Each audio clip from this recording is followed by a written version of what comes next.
Welcome to Grow My Etsy Shop podcast, the drips of knowledge you need to start growing. Hey, welcome. So this question came up in my growth society yesterday. I thought we could talk about it here today because I thought it was a great question. She came to me and said, Jared, I have an ad account that spends $25 within a couple hours. What should I do? So for us to understand this, we need to look into what Etsy's currently doing with their ad strategy and if there are other people doing something similar so that we can get more data so that we can make the right decisions. And so does Etsy follow suit with what we're seeing in today's paid marketing? Yes. Facebook, Instagram, Google, they all have a very similar approach, which is to say, hey, give us the assets. So give us your pictures, give us your headlines, give us your copy. And we want to find your targeting. Meaning instead of you going in and selecting, I want these specific people, they're instead saying, hey, just give us some parameters and we'll figure out the rest. And so when you when you put something into Etsy ads, you give it parameters because your title is the parameter. So it's able to go through and look at what it is that you're offering and then go find your customers for you. Now, it can do this through listings, but it can also do this just through shop authority, meaning just what does Etsy think you sell as a whole?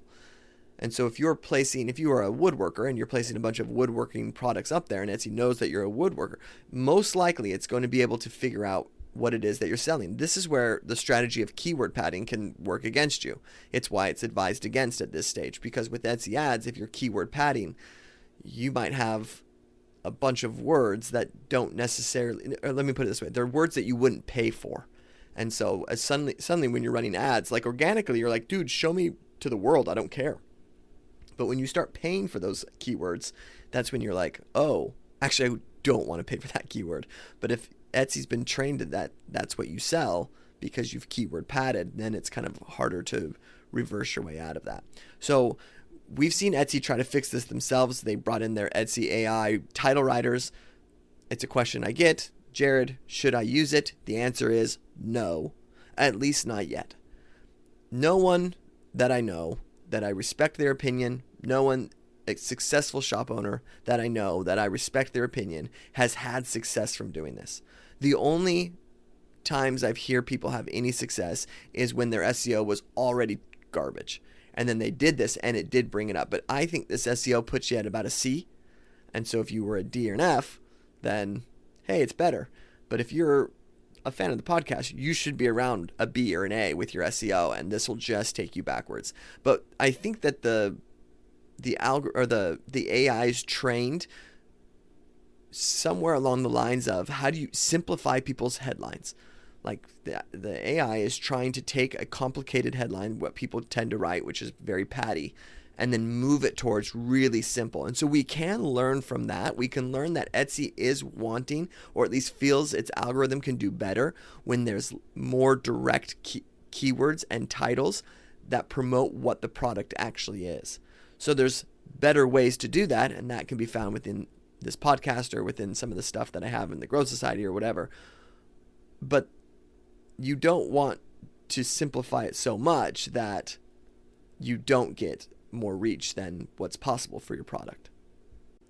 But where simplicity does pay off is when you're running ads, because you're paying for those keywords. And so the more simple, the more direct, the more handful of keywords we actually want to be paying for are found within our listings, then that's what Etsy's going to promote. Now, that doesn't guarantee that that's all Etsy's going to promote. In fact, if we follow the trend of Google, there are 3 layers to keywords. There's exact keywords, phrase match keywords, and broad match keywords.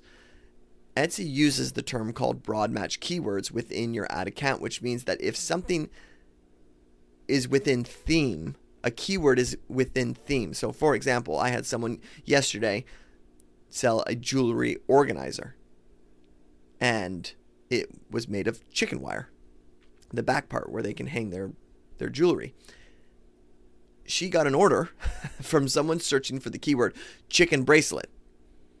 How on earth did my ad account, why did it show that? And the answer is because it's using a broad match keyword. Just because it has the word chicken in it, it assumed other things. Now, this was very unique. Normally, we would want to flip that keyword off, which you have the options to do by going into your ad account, clicking detailed item details, I think is what it is, going down to searches that led to this ad, and then flipping off keywords. Oh, it's important that you click on views so that you see where you're getting your most spend, and then asking yourself, is this something I'm willing to pay for? And if the answer is no, this is a jewelry organizer and I'm sold for a chicken bracelet, we would want to turn that off. But another thing she might see is like, a mail organizer or something like that. And you would say, well, how on earth did a mail organizer come from a jewelry organizer? And the answer is it's broad match keywords. As long as Etsy feels like it's somewhat connected to one word in your listing, it can branch off from that one word. So this is why I think Etsy's AI is like, well, let's just limit that to be really specific. The problem with that is that it doesn't serve you organically, because we do want to be seen as much as we can organically and selective on what we're being seen when we're paying. Now, with all ad accounts, there's always a period of learning, meaning that an ad account has to succeed and it has to fail to know what is correct. So if you hand someone a basketball for the first time and they shoot it and they look like someone coming off the short bus, but it still goes in, that in their mind, that's the successful way to shoot a basketball, until they go to do it again and it completely airballs. And then they do it again and it airballs. And they do it again and then they're like, oh, that was just a luck. A great example of this is the chicken bracelet. So a sale literally was marked under chicken bracelet in her ad account. That's some kid from the short bus shooting a basketball and having it go in. Now, we don't want it to continue to go down that genre, because that's not anywhere near to what she's selling. So an ad account has to be able to make errors as it continues to search for things like that, where it then learns, oh, this isn't what she's selling. I'm not getting high click-through rates on anything else. I need to back away from this product or this search term and move more towards search terms that are receiving higher click-through rates and purchases. So if we get in there and are aggressively turning things off the second day that we're running ads, we're not allowing the ad account to fail. And that's important. It has to fail so that it can learn, oh, my short bus basketball skills aren't paying off. Turns out I need to put my wrist under the ball and have it be the last two fingers that spin the basketball, and then it goes in. And as it says, oh, that worked, and then does it again, and it does it again, and it starts to say, hey, I'm in rhythm, baby. Give me the ball. But it takes trial and error to do that. And so from our perspective, it is a pay-to-play platform, meaning we have to be comfortable. We have to shift our mindset to say, look, I'm willing to spend some money to train my ad account. I think a lot of us look at our ad account as instant ROI. I want to turn it on. I want to spend $5 a day, and I want $15 in return, 3x ROAS. Thank you very much. And an ad account can get there. It just has to learn. So it's not sitting there salivating. What is the word? Drooling, waiting for you to give it money because it's like, oh, I have all this data that I'm just ready to blow up. Like, no, it has nothing. It is coming off the short bus, needing to learn how to shoot a basketball. And you are just going to feed it a basketball, and it's going to shoot different shots every single time until eventually it starts to swish. And that's where that pay-to-play mentality comes in. So you have to be comfortable spending some money. You have to be comfortable being okay losing some money. And you have to be thinking long-term with, I'm training an ad account. And once an ad account is trained, it will have success quicker as you start to drop in more products. And so it's not like every listing you're training it or every day you're training it. It becomes trained. It becomes, in advertising, we call it seasoned. So when an ad account becomes seasoned, it means that it's learned over time what keywords convert the best. And so as you drop in more products, you'll see similar keywords or genres or niches continuing to be served because it knows that that's what works best for the ad account. So there is 9 minutes of not answering the question. The question is, well, Jared, what if my ad account spends so much? But I think this is helpful, and then hopefully if you're listening to this, you're just having the BBs fall in the hole, and you're starting to learn, like, oh, this is how this works. And the reason this is important is that when you scale Etsy, like the idea or the flow of Etsy's like you get on there, you kind of muddle around a bit, you figure something out, you're like, hey, this is working. You start writing better, hopefully you're writing good SEO and all that kind of stuff, but you start to clean up your store, get better SEO, lock in on what's working, using data to feed it back into your store so that you can be more precise with what you're doing. You start learning about your customer, your target audience. You start promoting more to them and how to speak to them. You get better at converting, those whole things. And then you get to this spot where you're 80 to 120, meaning you're at about $80,000 to $120,000 a year that you're making from your Etsy shop. And then at that stage is kind of when you're like, I don't really know what to do from here. I have good SEO. I feel like my pictures are really good. I feel like I convert. I feel like I know my target audience. I feel like I know my customer. I feel like I'm doing everything correctly. I just don't know what to do from here. Well, this is a podcast episode for another day, but the ad account plays a big step in this. Because once it's like, hey, and this is how we want to be with any of our businesses, is that we want to be able to control the traffic flow of our business. And so a good way to look at it is once you have something that you know, if I get this in front of the right person, they buy, because I have learned how to sell it. That's an important part. A lot of people just assume that their products are great and people will want them. And if I say to them, tell me why someone wants your product, they're like, well, it's because I put more time into my product than anybody else. And I use great materials and I use all this kind of stuff. And then I look at their listings and I'm like, I have no idea about anything you just said. Had I not had this conversation with you, I would not know one single thing you just said. And so you have a great product, you just don't know how to sell it. So learning how to sell it takes time. It takes learning. It takes understanding your customer, and that just is data and being able to extract that. So then once you mix some of the things you're learning here, some of the stuff that you're pulling from your store, you become better at selling your product. And then once you're very good at selling your product, then that's when it becomes your eyeball phase. How do I get more people to see what I'm doing? And the ad account plays a part in that, because that ad account is going to give you data that Etsy can't give you. And then you can take that data and you can smear it across other advertising platforms off of Etsy and continue to grow. Okay, again, still haven't answered the question. Let's answer the question. So if we are to diagnose an ad account that is spending $25 in a couple hours, this is the first thing we would do. We would want to look at, did we set up that we're efficiently spending our ad budget? Because there's three options when you create an ad account, or not when you start running ads, at a budget of 25 or more. You get open this section that says, hey, do you want us to spend your money like as fast as we can? Well, not as fast as we can. Meaning you have no care about ROAS. We will just, as soon as a keyword pops up, we're going to show it guaranteed. Or do you want us to spend it efficiently, which means like we'll kind of use buyer intent, behavior, our own data from what we're pulling from your ad account and from your shop to be able to present your product at the right time to get the highest ROAS, but also spending your budget along the way. And then there's the third option, which is to say, we will only aim for ROAS. We're not going to try to spend your money. We're going to hang real low. And this is that, that sounds really appealing to a lot of people. It's not that great to just say, because what it does is it spends like $1 to $2 a day. And then after like a month, you get a sale and it's like, hey, we made you money. And you're like, well, right, but one sale. So it doesn't do your ad account. If you are the type of person that sells really cheap products, or you're very new and scared of spending money, but even then it has to be $25 a day. So at least budgeted for $25 a day. It won't spend $25 a day. 95% of you, it's that middle one. Efficiency is what you're looking for. Hey, spend my money, but give me the best results while you're doing it. That's what you want. Okay, so once you are efficient and you know, like, that's where I'm at, this is where we then move into phase 2. And this is something that a lot of people don't catch, because in our world, a click-through rate is really important.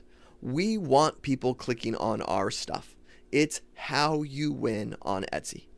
Have people click, click, click, click. Higher click-through rates, higher interest. You have a 0%, it's that Wayne Gretzky, Michael Scott quote. You have a 0% chance of converting anyone who doesn't click on your listing. If someone clicks on your listing, you immediately become an option that they could buy. Will never happen if they don't click. So winning clicks, we're obviously, very much geared towards how do we get the click? How do we get the click? And we should be as shop owners. This is where knowing how to sell and knowing our target audience and knowing that our product is ready to scale is important, because if we go to the ad account and we start to see a lot of click-through rates. So for example, this account that had was spending $25 within a couple hours, 4-5% click-through rate. So from her perspective, she's like, yeah, I'm killing it. Look at my click-through rate. People are loving it. And I go, ooh, here's the problem with that. That is because if Etsy shows your product to 1,000 people and 1,000 people don't click on your product, you got a problem. But you're not out any money because Etsy charges you for the click. So 1,000 people could see your product for free, and if no one clicks on it, you didn't pay a cent for that. The problem is, goes back to what we were saying before, you won't convert anything. So what good does it actually do you? You're not out there to brand yourself on Etsy. You're trying to get someone interested in your product to buy it. So you're not charged if they don't click. However, getting the click is extremely important. So if you have a product that attracts a lot of clicks, this is always a positive thing if they're the right clicks. That's the kicker. Are they the right clicks? And I'll tell you this right now, if your click-through rate's 4, 5, 6% on ads, you got two options. Number one is you are in a blue ocean and Etsy's loving you and you are being put up there and there's nothing else available and people are clicking on you because there's literally nothing else available. Or you've got some keywords that aren't converting, that are being put out there, that are probably close to or very inspirational like, and they just aren't converting for you. Now, there's a couple reasons that this could happen. Sometimes you have a really pretty product. Maybe it's expensive. And so you can be found under, there's lots of cheap options for what you do. Let's just say pottery is one of them. And so you have a really expensive dinner set and someone is just searching for pottery. Well, someone who's searching for pottery might have a budget of somewhere between $50 to $100. Your dinner set might be $1,000. So then they click because they obviously like pottery. They obviously are on Etsy looking at pottery, and then they see your product. They're like, that is beautiful. Let me click on this and look at it. Wow, that's great. But they have no intentions of buying your product. So the question may be, if you're looking at your ad account and you see yeah, I'm paying for the word pottery. This is pottery, but you have to ask yourself, who is searching for pottery and why isn't it converting? So if you give it time, you'll start to see that the views are adding up. Maybe the click-through rate's extremely high, but you're not converting that. And it's at that stage that you would recognize, I think I need to turn this off. So if you turn that keyword off, the question then becomes, well, what should I target? The answer to that question is anything that's dinnerware based. So you're no longer going for pottery keywords. You don't want to pay for those. You're learning that. Search for dinnerware. Allow that to be on. Nothing but dinnerware, because we do at least know if someone is searching for dinnerware set, or something along the lines of that they are wanting your product. Whether or not you're in their price range or your product is going to be the one that they're going to buy, we can't determine. But we at least know they're not looking for a mug. They're not looking for a pot. They're not looking for I thought I was going to be able to rattle off all these things made of pottery, and I can't. I'm frozen up here. But we at least know that they're looking for your dinner set or a dinner set. And we're willing to pay for that. And if we can't convert that, then that's when we can look internally and say, what can we do? But a lot of the times when I have someone come to me and say, look, I'm having a hard time selling this product or whatever, and I go through I can learn from their ad account. Like, oh, Etsy is promoting a lot of really generic terms to you. And when we look at those generic terms on Etsy, we can see that you do not fit what's being presented. Or if we think about why someone would search for pottery, and then we place your $1,000 dinner set there, we can see how that would be a big jump. Let's fix it. So we start to remove some words. We start to tighten up our SEO. And then we start paying for those words that we are comfortable paying for. I do want to mention this because I said there's 2 reasons. If you had a high click-through rate, there's actually a 3rd reason that needs to be spoken about. The 3rd reason is the bait and switch.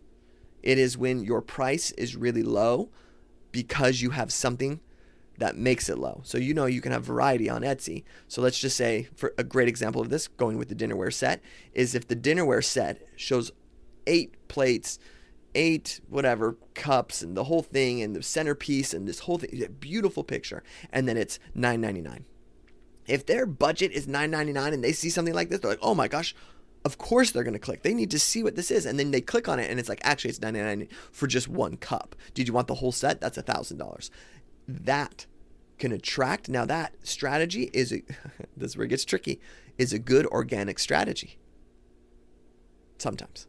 When the price gap is really large, it's not that great. But if you can keep it somewhat close, then it does work. It's proven to work. To have a variable that's a little bit less than what your competitors would be at wins the click, and then of course you can charge more once they enter the listing. So some people will do this for like certain colors. Oh, I'm willing to send you, you've seen this on Amazon all the time. Oh, did you want the purple one? That's $20. Did you want the black one? That's $25 or whatever. Because then it just becomes the justified of, well, I can get the purple one for $20, which is why I clicked, but I kind of do want the black one. And is it worth $5 to get a black one? And would it be more new? Yeah. And they end up going that direction. At least you're getting the click. Again, clicks are great for Etsy's algorithm. They help you rank up and away you go. But clicks without sales, that's problematic. And that's problematic from an ad account standpoint and from an organic standpoint. So my advice is always try to keep that gap isn't huge, that someone isn't clicking a $5 listing and it's a $40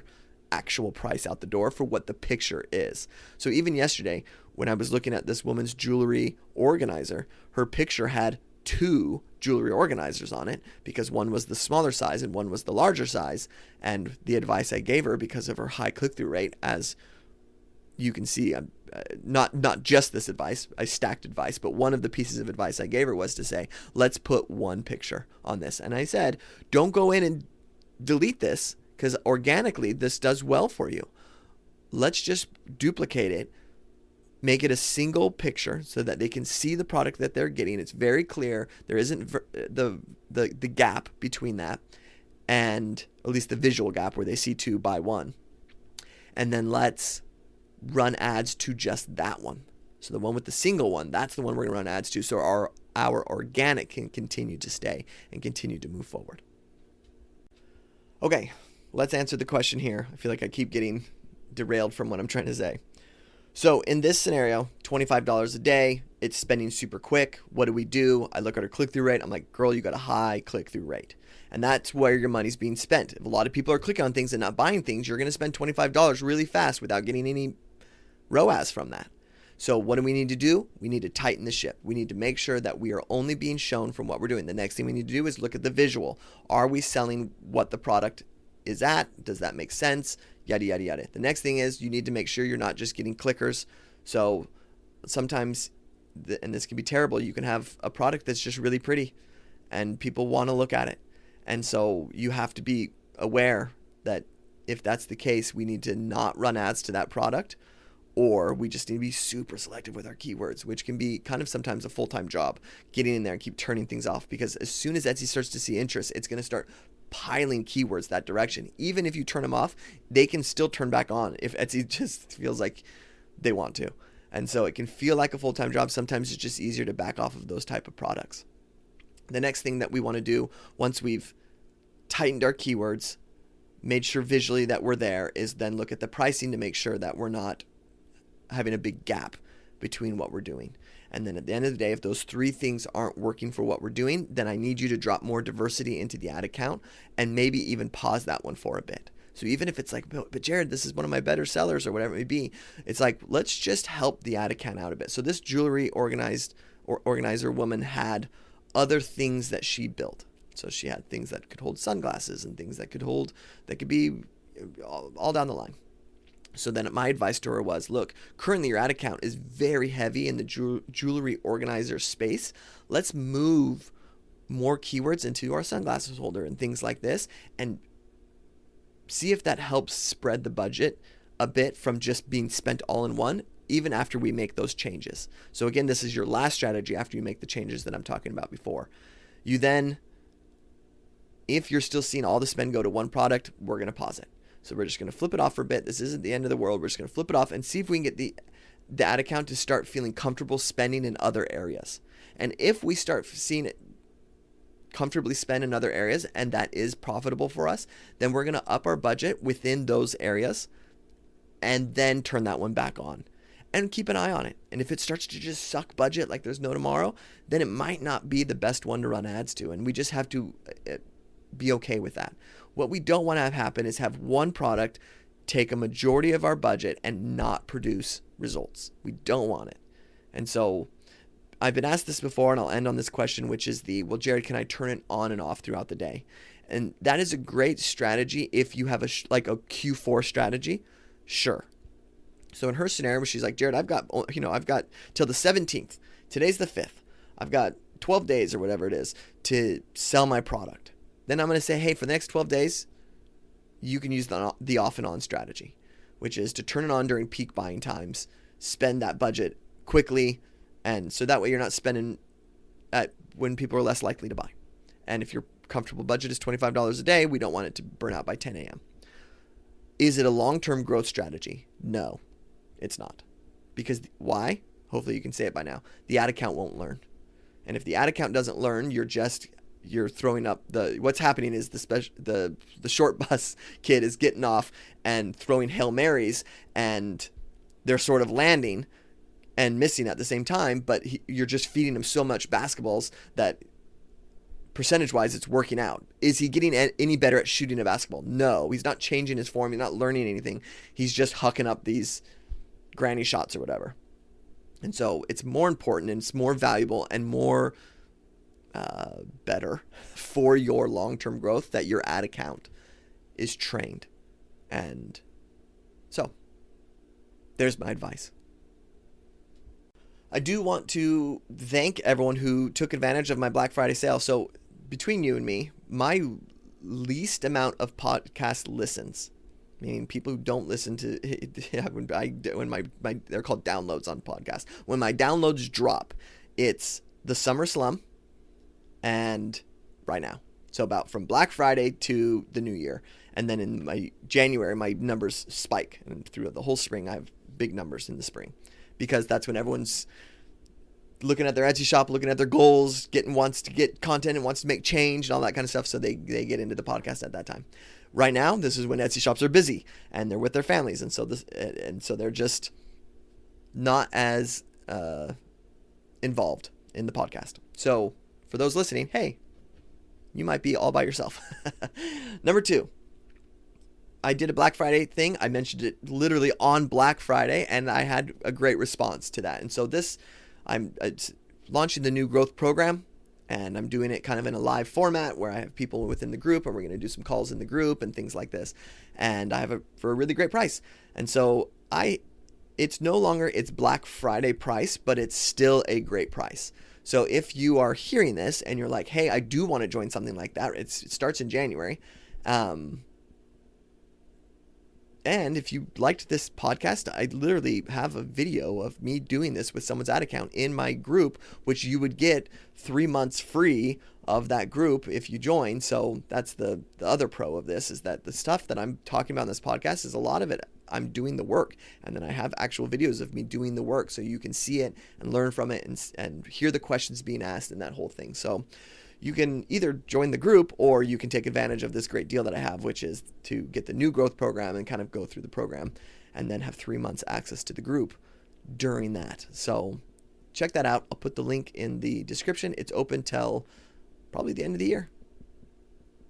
Yeah, probably. So I guess I shouldn't say that because then there's no urgency to it. Okay, it closes today. Good luck, everybody.